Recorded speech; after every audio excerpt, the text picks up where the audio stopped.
Hello. Welcome to Market Discussion of the Day. Today, December 12, 2025. Friday ആണ്, weekend ആണ്. So weekend market ഡിസ്കഷനിലോട്ട് പോകുന്നതിന് മുന്നേ ആയിട്ട് നമ്മളുടെ ഫ്രീ ആയിട്ടുള്ള ഫോറക്സ് ട്രേഡിംഗ് കോഴ്സ് ഞാൻ യൂട്യൂബിൽ അപ്ലോഡ് ചെയ്തിട്ടുണ്ട്. ആദ്യത്തെ 3 പാർട്ടാണ് ഞാനിപ്പോൾ അപ്ലോഡ് ചെയ്തിട്ടുള്ളത്. ഓക്കെ, സോ ഫ്രീ ആയിട്ട് ഫോറക്സ് ട്രേഡിംഗ് പഠിക്കണം എന്നുള്ള എല്ലാ ആൾക്കാർക്കും എൻ്റെ ഡിസ്ക്രിപ്ഷൻ ബോക്സിൽ ഞാൻ ആദ്യത്തെ 3 പാർട്ടും ഞാൻ കൊടുത്തിട്ടുണ്ട്. നിങ്ങൾക്ക് കാണാവുന്നതാണ്, കണ്ട അഭിപ്രായം പറയാവുന്നതാണ്. അതിൻ്റെ കൂടെ തന്നെ ഫോറക്സ് ട്രേഡിംഗ് പഠിക്കണം എന്നുള്ള നിങ്ങളുടെ സുഹൃത്തുക്കൾക്ക് ഈ ഒരു വീഡിയോ അയച്ചു കൊടുക്കണം എന്നുള്ളതിൻ്റെ ഒരു റിക്വസ്റ്റ് മാത്രമാണ്. ഓക്കെ, സോ അത് മാത്രമല്ല, നിങ്ങൾക്ക് എന്തെങ്കിലും പറയുന്നതിനകത്ത് എന്തെങ്കിലും ഡൗട്ട് ഉണ്ട് എങ്കിൽ ഉറപ്പായിട്ടും എൻ്റെ ഡിസ്ക്രിപ്ഷൻ ബോക്സിൽ എൻ്റെ നമ്പറും കൊടുത്തിട്ടുണ്ട്. നിങ്ങൾക്ക് എനിക്ക് ഡയറക്റ്റ്ലി മെസ്സേജ് ചെയ്യാവുന്നതാണ് എന്നുള്ളൊരു കാര്യം കൂടെ ഞാൻ എടുത്ത് ഓർമ്മിപ്പിച്ച് പോവുകയാണ്. So coming to market discussion, coming to fundamental side. So നമുക്കറിയാം, മെനഞ്ഞാന്ന് നമുക്ക് ഫെഡ് ഇൻട്രസ്റ്റ് റേറ്റ് ഡിസിഷൻ വന്നിട്ടുണ്ടായിരുന്നു അല്ലേ. ഫെഡ് ഇൻട്രസ്റ്റ് റേറ്റ് കുറയ്ക്കുകയാണ് ചെയ്തത്. 4% നിന്ന് 3.75% ആയിട്ട് കുറയ്ക്കുകയാണ് ചെയ്തത്. അതിനുശേഷം ഗോൾഡിനകത്തുള്ള ആ ഒരു മൂവ്മെന്റ് നിങ്ങൾ ശ്രദ്ധിച്ചിട്ടുണ്ടാവും അല്ലേ. ഗോൾഡ് ഓൾമോസ്റ്റ് 4200 മുകളിലായിരുന്നു ഇന്നലെ സസ്റ്റെയിൻ ചെയ്തത്. ഒരു ക്യാൻഡിൽ പോലും 4200 താഴെയായിട്ട് തുടങ്ങിയിട്ടില്ല എന്നുള്ളൊരു കാര്യം നമുക്ക് മനസ്സിലാക്കാം അല്ലേ. ഇപ്പം 4293 എന്ന് പറയുന്ന റേഞ്ചിൽ മാർക്കറ്റ് നിൽക്കുകയും ചെയ്യുന്നു. അത്യാവശ്യം നല്ല രീതിയിലുള്ളൊരു റാലി ഗോൾഡ് കഴിഞ്ഞ 2 ദിവസമായിട്ട് നടത്തി എന്നുള്ളൊരു കാര്യമാണ് നമ്മൾ, പ്രത്യേകിച്ച് ഇന്നലത്തെ ദിവസം നല്ല രീതിയിൽ നടത്തിയിട്ടുണ്ട് എന്നുള്ളൊരു കാര്യമാണ് നമ്മൾ മനസ്സിലാക്കേണ്ടത് അല്ലേ. സോ ബേസിക്കലി നമുക്ക് എന്താ പറയുക, നമ്മൾ എന്തുകൊണ്ടാണ് ഇങ്ങനൊരു സംഭവം അല്ലെങ്കിൽ ഇങ്ങനൊരു കാര്യങ്ങൾ ഗോൾഡ് പെട്ടെന്ന് മുകളിലോട്ട് പോവുകയും അല്ലെങ്കിൽ യൂറോ USD ആണെങ്കിൽ റേഞ്ച് വിട്ട് 1.1700 മുകളിലായിട്ട് നിൽക്കുന്നു. GBP ഇന്നലെ റേഞ്ച് വിടാനായിട്ട് ശ്രമിച്ചു, പക്ഷേ റേഞ്ച് വിടാനായിട്ട് നടന്നില്ല. 1.3300 മുകളിലായിട്ട് സസ്റ്റെയിൻ ചെയ്തു. 2-3-4 ക്യാൻഡിൽ സസ്റ്റെയിൻ ചെയ്തു, പക്ഷേ മാർക്കറ്റ് സസ്റ്റെയിൻ ചെയ്യാനായിട്ട് പറ്റിയില്ല. വീണ്ടും ഇപ്പോൾ 1.33814 ഇന്നലെ നമ്മൾ മാർക്കറ്റ് ഡിസ്കഷനിൽ നടന്നുകൊണ്ടിരുന്ന സമയത്തുള്ള അതേ പ്രൈസൊക്കെ ആയിട്ട് GBP നിൽക്കുകയും ചെയ്യുന്നു അല്ലേ. അതേപോലെ JPY ആണെങ്കിലും JPYയും താഴോട്ട് പോയിട്ടുണ്ട്. പല ആൾക്കാരും എന്താ പറയുക, ഡൗട്ട്ഫുൾ ആണ് എന്താണ് നടക്കുന്നത് എന്നുള്ള കാര്യത്തിനകത്തൊക്കെ അല്ലേ. സോ ബേസിക്കലി ഇത് പൊളിറ്റിക്കൽ സൈഡിൽ നിന്ന് നടന്നിട്ടുള്ള കുറച്ച് ന്യൂസുകളും കാര്യങ്ങളുമാണ്. സോ എക്കണോമിക് കലണ്ടർ ബേസ് ചെയ്തിട്ട് മെനഞ്ഞാന്ന് നമ്മൾ പറഞ്ഞിട്ടുണ്ടായിരുന്നു എന്താണ് ഫെഡ് ഇൻട്രസ്റ്റ് റേറ്റ് കുറച്ചെന്നുള്ളത്. പക്ഷേ ഇന്നലെ നമ്മൾ വളരെ ഇമ്പോർട്ടൻ്റ് ആയിട്ട് ഫെഡ് ഇൻട്രസ്റ്റ് റേറ്റ് കുറച്ചത് കൊണ്ടിട്ട് തന്നെ അൺഎംപ്ലോയ്മെൻറ്റ് ക്ലെയിംസ് കൂടാനായിട്ടുള്ള പോസിബിലിറ്റി ഉണ്ട് എന്നുള്ളൊരു കാര്യം പറഞ്ഞിട്ടുണ്ടായിരുന്നു. ഇന്നലെ ഇനിഷ്യൽ ജോബ്ലെസ് ക്ലെയിം വന്നിട്ടുണ്ടായിരുന്നു. ആക്ച്വൽ ന്യൂസ് വന്നത് 236K ആണ്. ഓക്കെ, ഫോർകാസ്റ്റ് 220Kയും പ്രീവിയസ് ന്യൂസ് വന്നിട്ട് 192K വരുന്നു. അപ്പോൾ ഭയങ്കര വലിയൊരു news. Initial jobless claim job ഇല്ലാത്ത ആൾക്കാർ ക്ലെയിം ചെയ്യുന്നതാണ് ഗവൺമെൻറ്. അത് ബേസിക്കലി ആൾക്കാരുടെ ജോലി കുറയുമ്പോഴാണല്ലോ ക്ലെയിം ചെയ്യുന്നത്. അപ്പം US ഡോളേഴ്സിനത് എന്താ പറയുക, US ഡോളേഴ്സിന് അങ്ങനത്തുള്ളൊരു ന്യൂസ് വരുമ്പോൾ അത് കൂടുന്നതിനനുസരിച്ച് ഡോളേഴ്സിൻ്റെ വാല്യൂ കുറയുകയും അതിന് എഗെയിൻസ്റ്റ് ആയിട്ട് നിൽക്കുന്ന എന്താ പറയുക പേയേഴ്സിൻ്റെ വാല്യൂ കൂടുകയും ചെയ്യും. For example GBP USD, euro USD, XA USD ഇതൊക്കെ വാല്യൂ കൂടുകയും ചെയ്യും. ഇതാണ് ബേസിക്കലി എക്കണോമിക്സ്. പക്ഷേ എക്കണോമിക്സും നോർമലി വർക്ക് ചെയ്യാറില്ല. പക്ഷേ എന്നിരുന്നാലും ഇന്നലെ പ്രോപ്പറായിട്ട് വർക്ക് ചെയ്തിട്ടുണ്ടായിരുന്നു. അതിനുശേഷം US സെഷൻ സമയത്ത് നമ്മൾ പ്രത്യേകം എടുത്തു പറഞ്ഞതാണ്, US സെഷൻ സമയത്ത് വലിയൊരു ഹൈപ്പ് ഉണ്ടാവാനായിട്ടുള്ള പോസിബിലിറ്റി വളരെ കൂടുതലാണ്. അതേപോലെ തന്നെ സംഭവിച്ചു. നല്ല രീതിയിലുള്ള ഒരു റാലി ഗോൾഡിലും എല്ലാത്തിലും ഉണ്ടായി എന്നുള്ളൊരു കാര്യം കൂടെ നമുക്ക് മനസ്സിലാക്കി പോവുകയും ചെയ്യാം അല്ലേ. സോ ഇന്ന് നമുക്ക് പ്രത്യേകിച്ച് നമ്മൾ എടുത്ത് പറയാനായിട്ടുള്ള ന്യൂസ് എന്ന് പറഞ്ഞു കഴിഞ്ഞാൽ, ഓൾറെഡി നമുക്ക് GBP എന്നുള്ള ന്യൂസ് ഉണ്ടായിരുന്നു. GDP ആയിരുന്നു, UK GDP ആയിരുന്നു അല്ലേ. സോ ഇന്ന് ഓൾറെഡി ന്യൂസ് വന്നിട്ടുണ്ടായിരുന്നു. പ്രീവിയസ് വന്നിട്ട് -0.1% ആയിരുന്നു. ഫോർകാസ്റ്റ് 1.1% ആയിരുന്നു. പക്ഷേ ആക്ച്വൽ ന്യൂസ് വന്നപ്പോൾ വീണ്ടും -1% തന്നെ വന്നു. അത് ബേസിക്കലി GBPയെ ഡയറക്റ്റ്ലി അഫക്റ്റ് ചെയ്യുന്ന ഒരു ന്യൂസ് കൂടിയാണ്. അതുകൊണ്ടിട്ട് എൻ്റെ GBP ഇന്നലെ പോയതുപോലെ ആ ഒരു റാലിക്ക് ഉള്ളൊരു പോസിബിലിറ്റി കുറഞ്ഞു എന്നുള്ളൊരു കാര്യം കൂടെ മനസ്സിലാക്കാം. ഓക്കെ, സോ നമ്മൾ നേരെ ടെക്നിക്കൽ സൈഡിലോട്ട് പോകുന്നതിന് മുന്നേ ആയിട്ട് പൊളിറ്റിക്കൽ സൈഡിൽ നിന്നുള്ളൊരു വളരെ ഇമ്പോർട്ടൻ്റ് ആയിട്ടുള്ള ഒരു അനൗൺസ്മെൻറ്റ് എന്താണെന്ന് വെച്ച് കഴിഞ്ഞാൽ, നമ്മുടെ US എന്താ പറയുക, നാറ്റോയിൽ നിന്ന് ചെറിയ രീതിയിലുള്ളൊരു പിന്മാറ്റം അല്ലെങ്കിൽ ഒരു ബാക്കിലോട്ട് പോകുന്ന ഒരു സിറ്റുവേഷൻ, അത് 2027 ആകുമ്പോഴത്തേക്കും യൂറോപ്പ് മൊത്തം കൂടുതൽ റെസ്പോൺസിബിലിറ്റി ഏറ്റെടുക്കണം എന്ന് പറഞ്ഞിട്ടുള്ള സ്റ്റേറ്റ്മെൻറ്റ്സ് ഒക്കെ വന്നിട്ടുണ്ടായിരുന്നു. ഓക്കെ.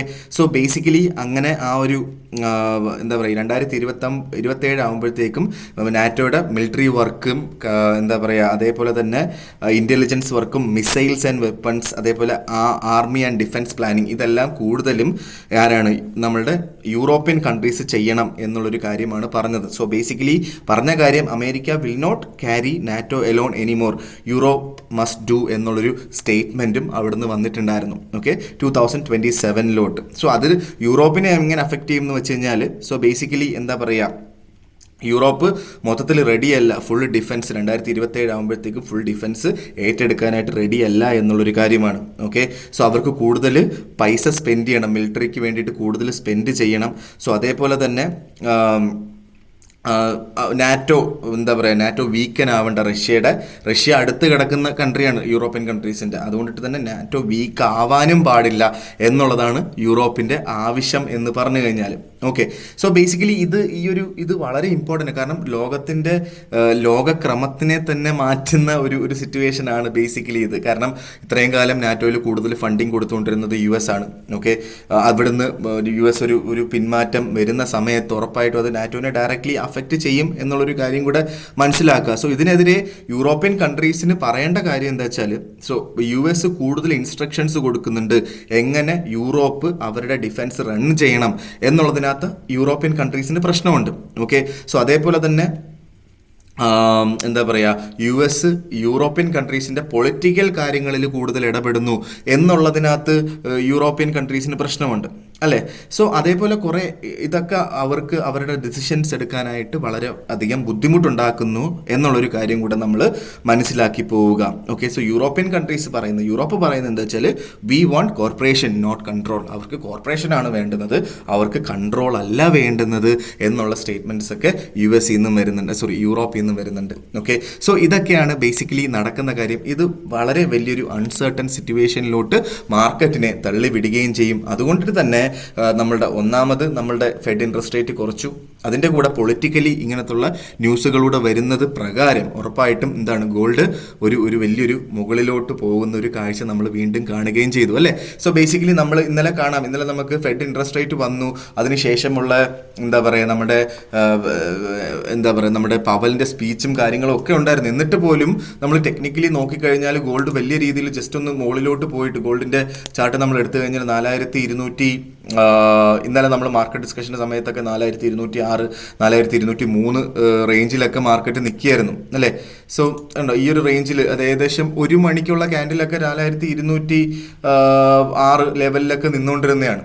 ഓക്കെ, ഉച്ചയ്ക്ക് 1 മണിക്ക് UK ടൈമിങ്, അതായത് ഇന്ത്യൻ ടൈമിങ് ഒരു 6 മണിക്ക് US സെഷന് തൊട്ട് മുന്നേ വരെയൊക്കെ ഇവിടെയൊക്കെ നിന്നുകൊണ്ടിരുന്ന മാർക്കറ്റാണ്. ഓക്കെ, സോ ആ മാർക്കറ്റാണ് പെട്ടെന്ന് ഒരു 2-3 ക്യാൻഡിൽ കൊണ്ടിട്ട് തന്നെ 4077-80 റേഞ്ചിലോട്ടൊക്കെ പോയത്, അതായത് US സെഷൻ ഓപ്പൺ ആയതിനു ശേഷം. സോ ബേസിക്കലി അത് എന്താ പറയുക ഇതൊരു ഇൻട്രസ്റ്റ് റേറ്റ് ഡിസിഷൻ കൊണ്ടിട്ടോ വന്ന ഒരു തീരുമാനം, ഇൻട്രസ്റ്റ് റേറ്റ് തീരുമാനം കൊണ്ടിട്ട് മാർക്കറ്റ് മുകളിലോട്ട് പോയതോ അല്ലെങ്കിൽ ഇനിഷ്യൽ ജോബ്ലെസ് ക്ലെയിം കൊണ്ടിട്ട് മുകളിലോട്ട് പോയതോ ഉറപ്പായിട്ടും അതിനകത്തൊരു ഇമ്പാക്റ്റ് ഉണ്ടായിട്ടുണ്ട്.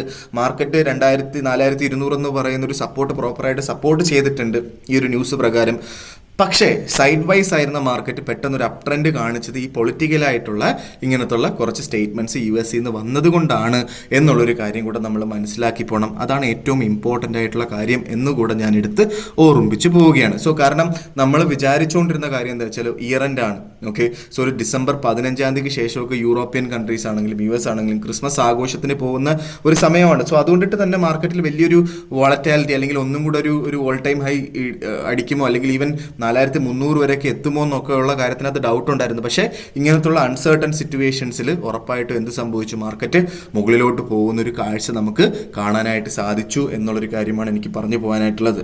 ഓക്കെ, സോ ഇതൊക്കെയാണ് എനിക്ക് നമ്മളുടെ പൊളിറ്റിക്കൽ സൈഡിൽ നിന്ന് പറഞ്ഞു പോകാനായിട്ടുള്ള കാര്യങ്ങൾ. സോ അതിൻ്റെ കൂടെ നമ്മൾ ടെക്നിക്കൽ സൈഡിലോട്ട് പോകുന്നതിന് മുന്നേ ആയിട്ട് വളരെ ഇമ്പോർട്ടൻ്റ് ആയിട്ടുള്ള കാര്യം, നിങ്ങൾ പല ആൾക്കാരും എൻ്റെ അടുത്ത് ഞാൻ ഏത് ബ്രോക്കറാണ് യൂസ് ചെയ്യുന്നത് എന്നുള്ളൊരു കാര്യങ്ങളൊക്കെ ചോദിക്കുന്നുണ്ടായിരുന്നു. ഞാൻ പേഴ്സണലി യൂസ് ചെയ്യുന്ന ബ്രോക്കർ വന്നിട്ട് സ്റ്റാർ ട്രേഡർ എന്ന് പറഞ്ഞിട്ടൊരു ബ്രോക്കറാണ്. സോ സ്റ്റാർ ട്രേഡറിനെ കുറിച്ച് നമ്മൾ നോക്കിക്കഴിഞ്ഞാൽ അല്ലെങ്കിൽ ഏതൊരു ബ്രോക്കറിനെ നമ്മൾ നോക്കുകയാണെങ്കിലും ഏറ്റവും ഇമ്പോർട്ടൻ്റ് ആയിട്ട് നമ്മൾ നോക്കേണ്ടത് അതിൻ്റെ റെഗുലേഷൻസ് തന്നെയാണ്. ഓക്കെ, സോ സ്റ്റാർ ട്രേഡറിൻ്റെ റെഗുലേഷൻസ് നമ്മൾ നോക്കിക്കഴിഞ്ഞാൽ UAE ബേസ് ചെയ്തിട്ടുള്ള സ്കാഡ് റെഗുലേഷനുള്ള ബ്രോക്കറാണ്. സോ UAE ബേസ് ചെയ്തിട്ടുള്ള വളരെ ഇമ്പോർട്ടൻ്റ് ആയിട്ടുള്ള ഒരു റെഗുലേഷനാണ് കേട്ടോ. അതിൻ്റെ കൂടെ ASIC ഓസ്ട്രേലിയ ബേസ് ചെയ്തിട്ട് ASICയുടെ റെഗുലേഷനും, സൗത്ത് ആഫ്രിക്ക ബേസ് ചെയ്തിട്ട് FSCയുടെ റെഗുലേഷനും, മൗറീഷ്യസ് ബേസ് ചെയ്തിട്ടുള്ള റെഗുലേഷൻസും ഒക്കെ ഉള്ള ഒരു ബ്രോക്കറാണ് എന്നുള്ളൊരു കാര്യമാണ് എനിക്ക് പറഞ്ഞു പോകാനായിട്ടുള്ളത്. അതിൻ്റെ കൂടെ തന്നെ ടൈറ്റ് ആയിട്ടുള്ള സ്പ്രെഡും സ്വാപ്പ് ഫ്രീ അക്കൗണ്ട്സും കമ്പനി പ്രൊവൈഡ് ചെയ്യുന്നുണ്ട്. ഓക്കെ, സോ അതിൻ്റെ കൂടെ എന്താ പറയുക, നമ്മളുടെ പ്രൊമോഷൻ അല്ലെങ്കിൽ നമ്മളുടെ കമ്പനിയുടെ ഒരു പ്രൊഫൈലിനെ കുറിച്ച് പറഞ്ഞു കഴിഞ്ഞാൽ UAE ടീമിനെ സ്പോൺസർ ചെയ്ത് ക്രിക്കറ്റിൽ നമ്മുടെ UAE ടീമിനെ സ്പോൺസർ ചെയ്യുന്ന ഒരു കമ്പനിയാണ് നമ്മളുടെ സ്റ്റാർ ട്രേഡർ. ഓക്കെ, സോ ഈവൻസിലോട്ടൊക്കെ നിങ്ങൾ പോയി കഴിഞ്ഞാൽ മനസ്സിലാവും നടത്തുന്ന ഈവൻസും കാര്യങ്ങളും, അതേപോലെ തന്നെ ഇവർ എന്താ പറയുക, ഇവർ സ്പോൺസർ ചെയ്യുന്ന കാര്യങ്ങളൊക്കെ നിങ്ങൾക്ക് ക്ലിയർ ആയിട്ട് മനസ്സിലാക്കി പോവുകയും ചെയ്യാം. ഇതാണ് നമ്മളുടെ സ്റ്റാർ ട്രേഡർ UAE ടീമിനെ സ്പോൺസർ ചെയ്തിട്ടുള്ള ന്യൂസുകളൊക്കെ.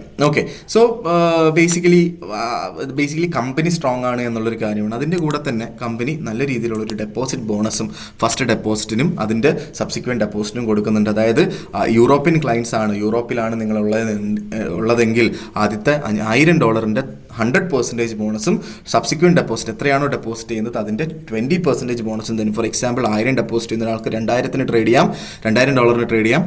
2000 ഡെപ്പോസിറ്റ് ചെയ്യുന്ന ഒരാൾക്ക് $3200 ട്രേഡ് ചെയ്ത് പോവുകയും ചെയ്യാം. അതായത് ബാക്കിയുള്ള 1000ൻ്റെ 20% കമ്പനി തരികയും ചെയ്യും. ഇന്ത്യൻ ക്ലയൻസ് ആണെന്നുണ്ടെങ്കിൽ ആദ്യത്തെ $500 50% ബോണസും ടോട്ടൽ ഡെപ്പോസിറ്റിൻ്റെ 20% ബോണസും ആയിരിക്കും തരുന്നത്. അതായത് 500 ഡെപ്പോസിറ്റ് ചെയ്യുന്ന ഒരാൾക്ക് $750 ട്രേഡ് ചെയ്യാം, 1000 ഡെപ്പോസിറ്റ് ചെയ്യുന്ന ഒരാൾക്ക് $1350 ട്രേഡ് ചെയ്യാം. പിന്നീട് എപ്പോഴൊക്കെ ഡെപ്പോസിറ്റ് ചെയ്യുന്നു അപ്പോഴൊക്കെ 20% ബോണസ് തരികയും ചെയ്യും എന്നുള്ളതാണ് പ്രത്യേകത. ഈ ഒരു ഓഫർ വന്നിട്ട് 31 ഡിസംബർ വരെ ഉള്ളൂ. അതിന് മുന്നേ ആയിട്ട് ട്രേഡ് ചെയ്യാൻ ഡെപ്പോസിറ്റ് ചെയ്യാൻ പറ്റുന്ന ആൾക്കാർക്ക് വേണമെങ്കിൽ എൻ്റെ ലിങ്ക് യൂസ് ചെയ്ത് ചെയ്യാം. എൻ്റെ ലിങ്ക് ഞാൻ ഡിസ്ക്രിപ്ഷൻ ബോക്സിൽ കൊടുത്തിട്ടുണ്ട്. നിങ്ങൾക്ക് എല്ലാവർക്കും ആ ലിങ്ക് യൂസ് ചെയ്ത് പോവുകയും ചെയ്യാം. നോക്കേണ്ട കാര്യം ദുബായ് കസ്റ്റമേഴ്സ്, UAE കസ്റ്റമേഴ്സിന് പ്രത്യേക ഒരു ലിങ്കാണ്. നിങ്ങൾക്ക് അത് യൂസ് ചെയ്ത് പോവുകയും ചെയ്യാം. നിങ്ങൾക്ക് എന്ത് ഡൗട്ട് ഉണ്ടെങ്കിലും രജിസ്ട്രേഷൻ്റെ കാര്യത്തിനകത്ത് എന്തെങ്കിലും ഡൗട്ട് ഉണ്ടെന്നുണ്ടെങ്കിൽ ഉറപ്പായിട്ടും എന്നെ കോൺടാക്ട് ചെയ്ത് പോവുകയും ചെയ്യാം. അങ്ങനെയാണെങ്കിൽ ഞാൻ നിങ്ങൾക്ക് ഡയറക്റ്റ്ലി ഞാൻ ഒരു ബിസിനസ് ഡെവലപ്മെൻറ്റ് മാനേജറായിട്ട് നിങ്ങൾക്ക് ആക്ട് ചെയ്ത് പോവുകയും നിങ്ങൾക്ക് എന്ത് പ്രശ്നം ഉണ്ടെന്നുണ്ടെങ്കിലും എന്നെ കോൺടാക്ട് ചെയ്ത് കഴിഞ്ഞാൽ ബാക്കി കാര്യങ്ങൾ ഞാൻ ഇവിടുന്ന് കോർഡിനേറ്റ് ചെയ്ത് തരികയും ചെയ്യാം എന്നുള്ളൊരു കാര്യം കൂടെ ഞാൻ എടുത്ത് ഓർമ്മിപ്പിച്ച് പോവുകയാണ്.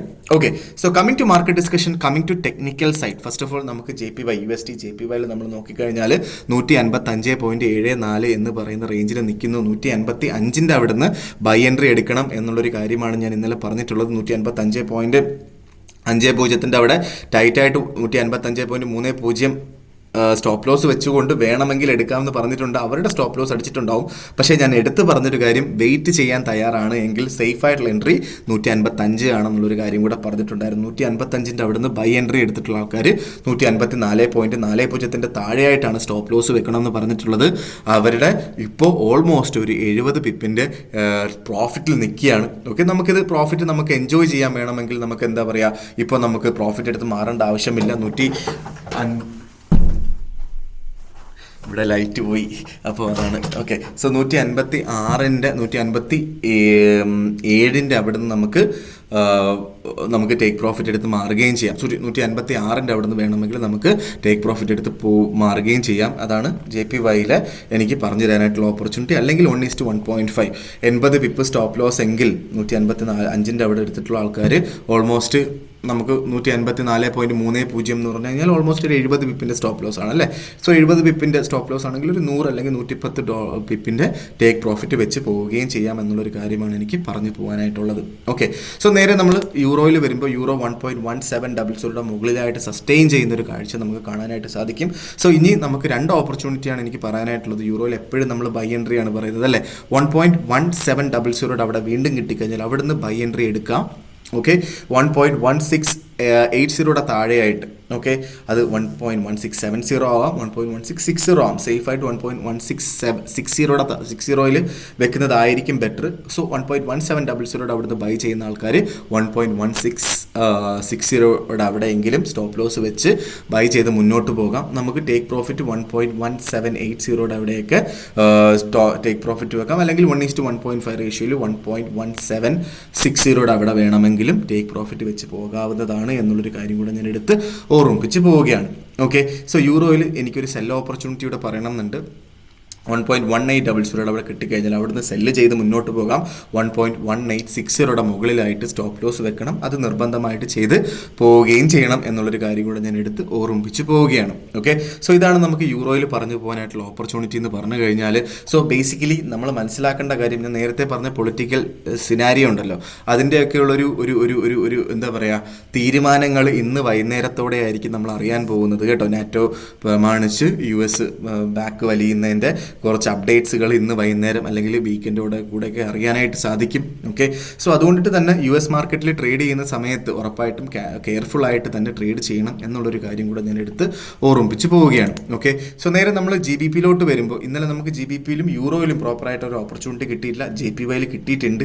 ഓക്കെ, സോ യൂറോയിൽ നമ്മൾ വരുമ്പം GBPയിൽ വരുമ്പം 1.33824 നിൽക്കുന്നു.